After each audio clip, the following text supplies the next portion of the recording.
Next up, we're going to hear from one of the top interns in the program. I say top because he has one of the positions that everyone's vying for, and so he is one of the highest positioned interns in the program. So it was really cool to hear from him and hear his perspective. He's very unique in a lot of different ways. He's probably one of my favorite interviews, and I think he'll be one of yours too. I'm a recent graduate from University of Michigan. I'm from Inkster. Shout out to Inktown. I just graduated in communications. Okay, so after I graduated, When did you graduate? I graduated in May, this past May, May 2017. Class 2017, go blue. And like I was thinking about really moving out of Michigan. Like I went to New York for an interview. Like I was ready to get out of here. But I kind of want to be in Detroit, you know, to get back to Detroit or whatever. So he's like, yeah, Not man. get back to Inkster? I mean, Inkster gonna get back. They gonna always get some of me. But it's like, I feel like I need to get back to Detroit because like before this identity gets taken. Cause that was in my pitch too. Like it was like grit. You can't really get this. You can't really describe it grit and like hard and just Detroit, where I'm originally from. But it's just like not include the 81% of the people that's here. You know what I'm saying? Like the representation isn't there to me. And that's like that for a lot of people, which is part of the reasons why I came here. Like so being like and talking to people like who are already in postgrad, they're like, yeah, like I don't want to be in Detroit. You know, it's not much for us to do here. I feel like I have more opportunity in Chicago or New York or California. And I'm like, you shouldn't have that mindset about somewhere you're from. You know what I'm saying? You should want to get back. You should want to be the reason why that city is like that. But What do you think is a mindset or a reality? I think it's both, really. It is a reality. This is our reality. Like, we don't have the same opportunities. I agree with that, definitely. But it's all like vegan shops and garden salad shops. Like, that's not Detroit. Like, that salad bar in the middle. Like, 10 years ago, if we saw a salad bar in the city, we'd have been like, what is this trash? And that's straight up. Mm-hmm. That's straight up. And we're very simplistic. You know what I'm saying? Like, we like things simple. We like things the way they are. You bringing in, like, all these restaurants we can't even pronounce. Like, come on, B. You know, and, like, all these these don't even be happy hours. But that's the whole different story. But, then we talk about how I got picked. You know, I applied or whatever. They really like, you know, my resume and everything I did. And, it's very nice. I will say about, like, you're definitely going to know somebody, because I know a few people who, if it wasn't directly what I do, is they work somewhere here. So I think having people and, like, knowing that people that work here and can tell you about the culture and, like, tell you about, like, you know, that. So referrals are important. Referrals are definitely important. So having the opportunity and then them just, like, liking my resume, the interview process was pretty long. I was actually shocked how long it was. Really? Yeah, I had, like, 3 interviews, I think. Yeah, I had 3 different interviews, which I understand. I feel like I kind of understand because of the position I interview, but I had a lot of confidence going in. I knew they liked my, like, resume or whatever. It's very important to, like, build, like, a strong resume in college, you know, get internships during that. So they definitely asked me a lot of questions about my resume. They asked me, you know, what was this, and they didn't get anything, or they asked, for example, my frat, it says pole mark, like, under my, but that means president for us. Yeah, oh, okay. so they, you know, they're very, you know, I will, you know, detailed about everything and how they go about it. And, I will say that part was making me sweat. They was asking me so many questions and doing this and that, but the interview process was crazy. It was really crazy, yeah. And then how was your first, like, month and week and everything here? I'm gonna tell you about my first day.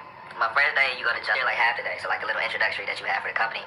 And so my team lead picks me up, and this was the day, and I came in like, and this was the day Amazon announced that they wanted a new headquarters, and I came in like, oh shit.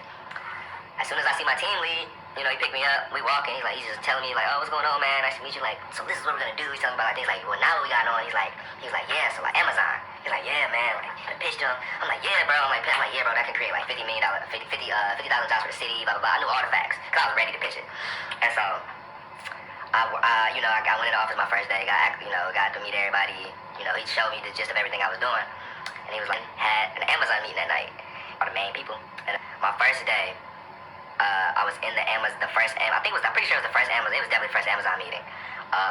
My first day, I was there till like 8 o'clock, or 8 or 9 o'clock. I didn't get home till 10. That was my first day, and that was almost my first day, and I didn't get to my car till about 8:39. I was exhausted, but and that's really just but that's kind of part of what we delayed a lot, like that first month, I was for sure doing like 50 to 60 hours, definitely. Just being in the position I'm in, like I knew that, and my team lead told me that, like, you're gonna have to work a lot of hours. I knew I knew what it was going in, but I didn't think it was gonna be like that on my first day. But I was definitely very appreciative. The position I'm in, I've met so many people, like just being around like that power, and you just see how things move, see how things work. So like I've been learning a lot, been soaking it all in, and that's why I can't wait to like really just get a recommendation and like go on somewhere, because I know like after I suck it all in, like I'm gonna be good. I'm gonna be really good. So you don't plan on converting? What, here? Mm-hmm. I guess it really depends. I love what I do, don't get it wrong, but I I don't know. I'm kind of like in that stage of life where like, you know, in your young 20s, where like you're working, but it's like so much you want to do, you know? There's so much in life you want to experience. There's so much in life you want to be a part of, and like you want to dabble in and like chase your passions. So like I like what I do for sure, but like I've definitely thought about going back to school in New York or Chicago. I've definitely thought about pursuing like a different job, like something even more deeper into sports, or if I want to get back into broadcasting like I did for Big Ten Network. So I've definitely thought about converting for sure. It's not like I'm against it, but it's just like I'm young and I don't really want to commit, you know, to just because I feel like learning everything I am, I'm just adding more value to myself. You know what I'm saying? So like I feel like with everything I'm learning, I could use this and definitely use like family. This is definitely like a stepping stone for something for me. Like and I definitely appreciate it for sure. So what do you want to do like next? That's the thing. I don't know, and I think that's the fun of it. You know. So do you have a dream? I mean, my dream is, of course, to be rich and have my 3 kids, JJ, Tristan, and I got the names and everything. I got it all planned out. But I do have it, like, I think I have a lifestyle I want to live, but what do I want to do is kind of still, like, in motion. I know I want to, because you couldn't tell me nothing. I thought I was going to do broadcasting for, like, Be Terrence J. basically, or Stephen A. A little bit of both. Big boy, and then you got the mad black man, so a little bit of both. So it was like, I could have done, never mind, he cute, so I don't know why I just called him a pretty boy, so you might want to take that out. I'd definitely take that out. Ugh, yuck. But but yeah, I don't know what I want to do, and I think that's the beauty of it, you know. I'm in this like this stage of just like figuring it out and just hoping God directs me to something that, you know, will make me happy in life. So. And then how important is Detroit to the internship? Oh, very important. Oh my God. Everything that we do for Detroit, everything that Detroit means. So this company is very Detroit centered. I will say that. But the methods I will say that are used for some ways, I think could definitely be fixed. To an extent, but I feel like they do try to reach out to the community as much as they can. And I don't think, I will say they don't get enough credit for that. Do you think the community is responsive? Like, do they react in like? I mean, you gotta think about it, cause you like think about your family and my family. Like, I know people saying like, man, who they think they are coming in here? And that's the attitude. And so how do you really respond to that? It's the same thing going on in New York, you know, and like even Jay said it in Dumbo, and even in Harlem when I was in Harlem in the summer. You know, you got these people coming to your crib, you living there for years, and all of a sudden you move in a couple people who don't look like you, but the stock rises, and you build all these things, and oh, my house is worth more now. You know what I'm saying? So like, what you expect? I mean, it's like, what do you expect when you have? It's just really. I understand like why people can't get like, you know, acclimated to it, because I would feel away too. Well, I do feel away a little bit. Like if people came to a city that they abandoned for years, of these areas that they abandoned for years, but oh, y'all built stuff up for y'all, stuff that y'all like, and want to invest in it now. But 10 years ago, when like downtown wasn't being fixed like that or whatever, you know, like people didn't care. When after it's very like obvious, like after the riots, you know, when the mass just the wave of the population completely changed race. 1967 white flight. Man, people moved out, people moved in, and you see people spread it out. Man, and you see that. You see people stop investing in the city. See people stop caring about the city. That's it right there. And now all of a sudden you want them to be okay because y'all coming back. We were just supposed to be okay with that. And I can understand that. You know what I'm saying? That's hurtful. You can't take my home and because you got some money and you have more opportunity than me. Now you feel like you can just change our home. And that's a good point. And I don't think they see it like that. You know? So.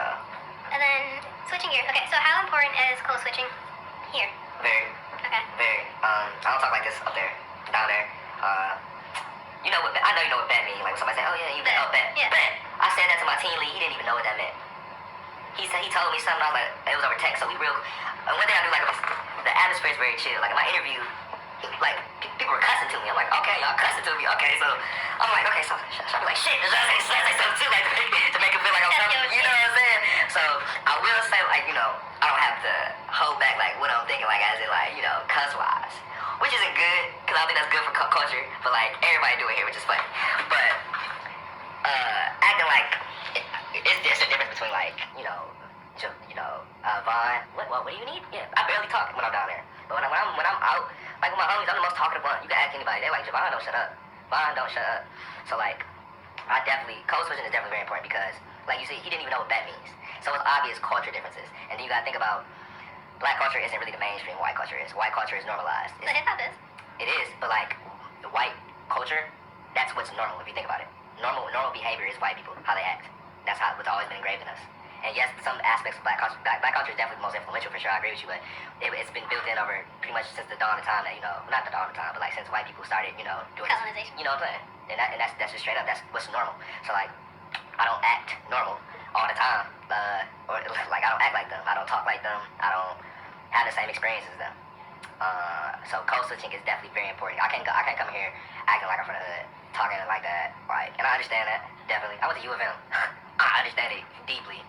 I understand it deeply. Trust me, having to deal with some of the people up there. But code switching is, but I think that's just corporate America. You know, you just gotta do that everywhere. My mom told me that she doing that Blue Cross. She over at Blue Cross. You just gotta code. It's unfortunate that people of color gotta code switch, but it is what it is. And then, what do you do after work? Like, is there a lot of opportunities to have fun and stuff? Honestly, this job tires me out so much. I used to be very social, like go out every weekend. I used to go out during the week, but now I'm like very tired all the time. But I don't know if it's just the hours I work, but I think it's just being an adult and just getting acclimated with like work life and just doing the same thing every day and just working a lot. But I could probably have fun if I wanted to, like, but I just choose not to.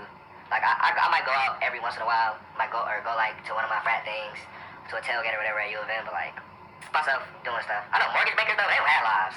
They don't got no lives, but like interns and like doing stuff, you definitely got a life. You just be tired. That's it. So. And then, is there anything else that you wish you would have known at the beginning of the internship? I don't know. I guess it's just Like, what would you tell August Javon versus? Just to be more like, definitely take your time more. I think, being in school, we have so much on our plate. You kind of rush through everything. And like, you just have so much going on. You just got to do this, do that, and like, so quickly. And with work, I've discovered, like, I have a lot more time. Like, everything will be fine. Like, I got like a whole 8 hours to do everything that's on my list. And like, if I don't, I can either do it at home or just do it tomorrow. And like, but with college, it's not like that. So you try to hurry up and do everything. And that's what I was doing at first. I was hurrying up and doing everything, so some shit would be wrong or whatever. So I would have to take my time.